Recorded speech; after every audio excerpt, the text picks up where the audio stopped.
Mahal ko. Mas masarap yung nagmamahal ka eh. Kasi, ewan ko.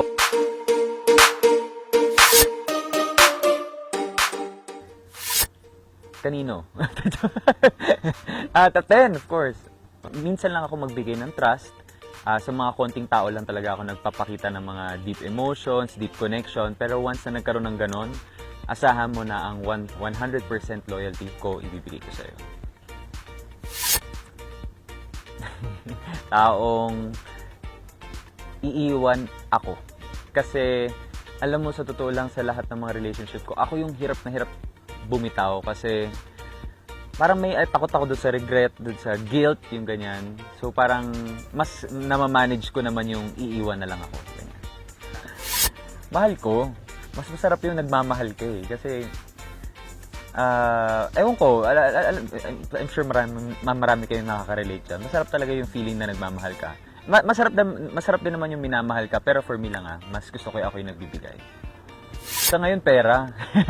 Sa ngayon, pera. Kaya nga, walang love life ngayon eh. Ipon, ipon, ipon. Once na stable ako, tsaka ako maghahanap ng pag-ibig.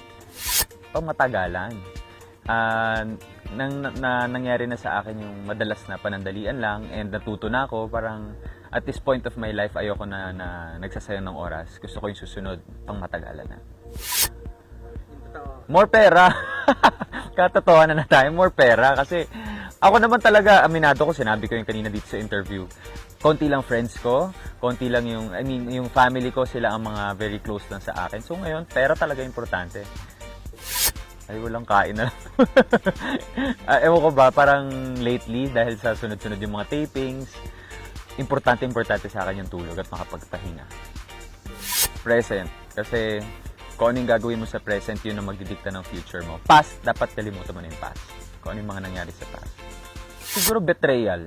Yung parang pinagkatiwalaan mo ng gusto, tapos biglang tatraidorin ka, or pagsisinungaling ka. Basta pag na-break yung trust sa akin, parang isang deal breaker yan. Kasi kung tutusin, hindi ako homegrown, galing ako sa kabila eh. Pero alam mo yung pagdating ko dito, parang pakiramdam ko, ito na talaga yung pamilya ko. I'm part of this family.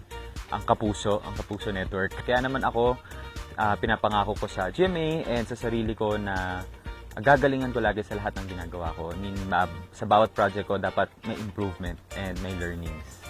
Dami yung tanong pero sabagay, no? Ask me anything ay segment natin eh. Kaya guys, maraming salamat sa pakikinig and gusto ko kayong imbitahan na panoorin ang Sangre Mondays to Fridays yan sa GMA Prime.